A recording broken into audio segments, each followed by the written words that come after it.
For every towering building and sprawling highway tells a story of human progress. But as we reach for the sky, we've often lost sight of what's beneath our feet, where quieter, smaller, yet vital parts of our world is disappearing. When we think of bees, we often think of honey, but their true gift is far more profound than that. Bees are nature's busiest workers, pollinating over 75% of flowering plants, including all fruit, vegetables that nourish us, from apples to almonds, from cotton to coffee. Their work touches every corner of our lives.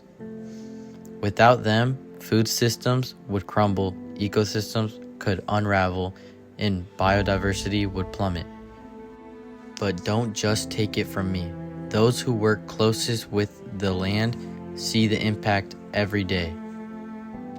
But these indispensable creatures are under siege. Pesticides poison their systems. Habitat destruction leaves them with nowhere to feed or nest. And climate change scrambles their natural rhythm, making flowers bloom too early or too late. Each of these threats chips away at bee population. Together, they form a perfect storm, putting entire species on the brink of extinction. To understand the urgency, let's hear from someone who studies bees on the front line of the crisis.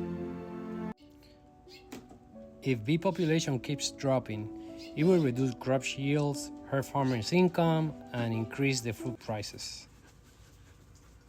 What are some threats that are threatening the bee population right now? So we use a European honeybee. So understand that the honeybee is not native to North America. It's from Europe. But the same things that threaten the European honeybee also threaten all of our native bees, which is two primary things. Loss of habitat. So there's not as much vegetation that flowers because people spray a lot of weed killer in the development, but primarily not letting weeds grow as weeds, because bees are used to collecting nectar and things from things that we consider to be weeds. So you've got to let weeds become weeds, and habitat loss and pesticides. So we've got to reduce the amount of pesticides we use. So that threatens honeybees, but it also threatens native bees. And believe it or not, we have 500 species of native bees just in North Carolina. What misconceptions do people typically have about the threats bees face?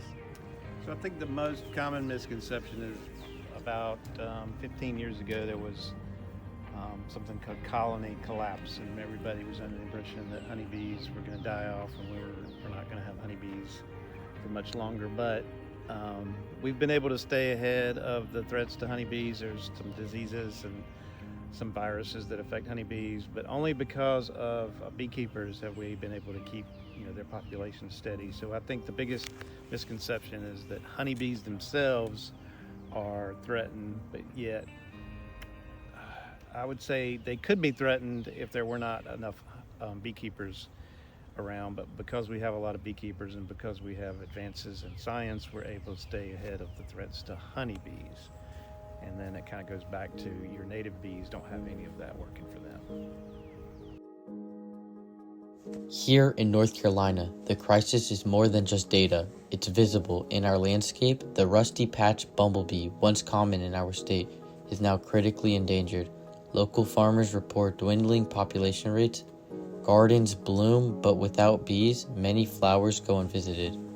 To better understand how this is unfolding, right here at Homes, we spoke with someone moderating these changes on the ground.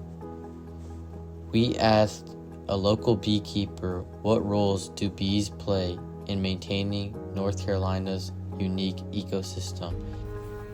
Technically, because they're not a native species, we could take all of the honeybees away and we would be okay for everything except agriculture. So the ecosystem, the natural environment, the bees act as pollinators. So there's going to be flowers and flowering plants, flowering trees that are going to be dependent on native pollinators if they're native plants. there's going to be native plants and native trees that are dependent upon native bees to be pollinated, to produce seeds, to reproduce. And then we're going to need honeybees for our agriculture, because we need honeybees to pollinate our crops, because the natural pollinators just are not there in sufficient numbers to adequately pollinate the crops for our food. The story doesn't end in despair. Across our state, people are planting seeds of hope. From backyard gardens to city rooftops, individuals and communities are coming together to support bees with pollinator-friendly practices. It turns out saving bees isn't complicated. It just takes dedication. Here's some easy and practical steps that people from home can help the bee population. So everyone can plant flowers. So the idea is to plant plenty of flowers that bloom all year long as much as possible. So there's a lot of plants that only bloom for a very short period of time. They don't make much pollen, they don't make much nectar. So you've got to look up pollinator-friendly plants. Plant as much of that, reduce the amount of lawn space that you use. If you have mostly lawn, then you want to take up as much of the lawn as you can and start putting in perennial flowers. These are flowers that come back year after year. And of course, reduce the amount of pesticides that you use. Dahlia flower, which attracts pollinators due to its color, which bees tend to go for more colorful flowers. The fate of bees is intertwined with our own. Their buzz is more than just background noise. It's the sound of life, of balance, of survival. Let's choose to protect them, to give back to the tiny workers who gave us so much. Because when we care for bees, we care for our future.